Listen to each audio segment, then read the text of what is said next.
The Kashmir situation. When I set the premises up, it's very important to understand what I look like,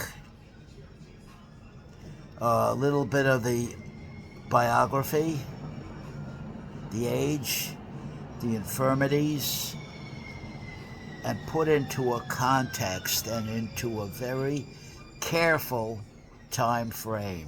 Everything has to be put in chronological order and must be presented in such a way that we can provide arguments and evidence for everything we say. And I have the ability to return myself, I'm 80 years old, to the time when these things occurred.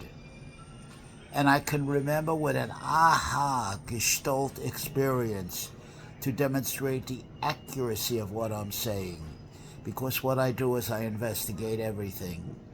I hold myself a prisoner and I ask for an account of everything I say to make sure and criticize, evaluate, hold under a microscope, if possible, everything I'm saying for veracity.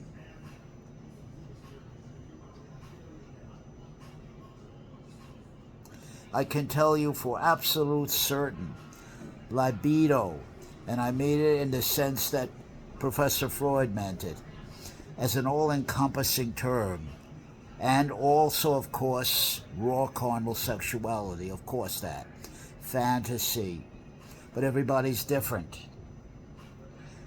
What's right for somebody else, what's good advice for somebody else, what's moral, what's ethical, what's traditional values, however they have to govern and judge the value of what's being said in terms of moral turpitude and make a judgment on that. I suggest that is inaccurate. I suggest it has to be an individual thing. In my case, at 80, and always I'm 5'2 and a half. I have a big fat belly, big old moon face, and I need a lot of fantasy. I need a lot of foreplay, a lot of build-up to build up the psychosexual tension before I can do anything. Then I need role-playing, scripting, fantasies, carnal talk, direct talk, tension building,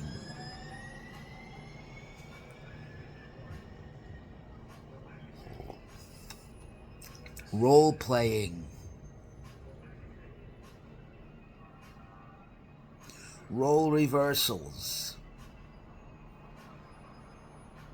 fantasy, and to really widen and expand the sexual encounter in creative, novel ways that fit the individual. So I say it's an individual thing.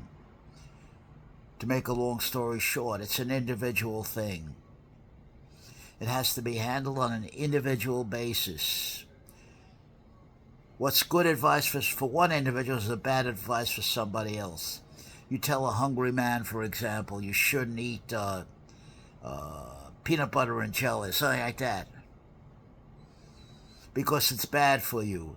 What kind of a monster would say a thing like that? This is a hungry man. Let him eat. Let him eat. He needs nourishment right now.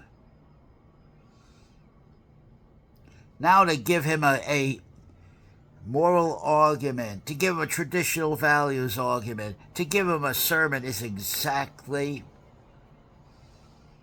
immoral and unethical in this context. It's a crude example I've given, but I think that hints at the point I'm trying to make. We treat it on an individual basis. See the movie Sessions with the great Helen Hunt, to understand what I'm talking about.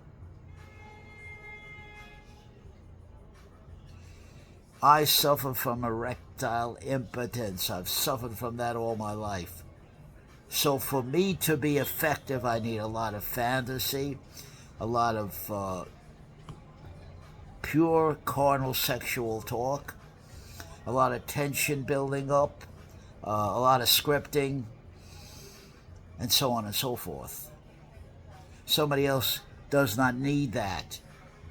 So to give me the advice that you would give somebody else, that is immoral, that is unethical, and that is wrong. So I try to make the consistent argument to support that position.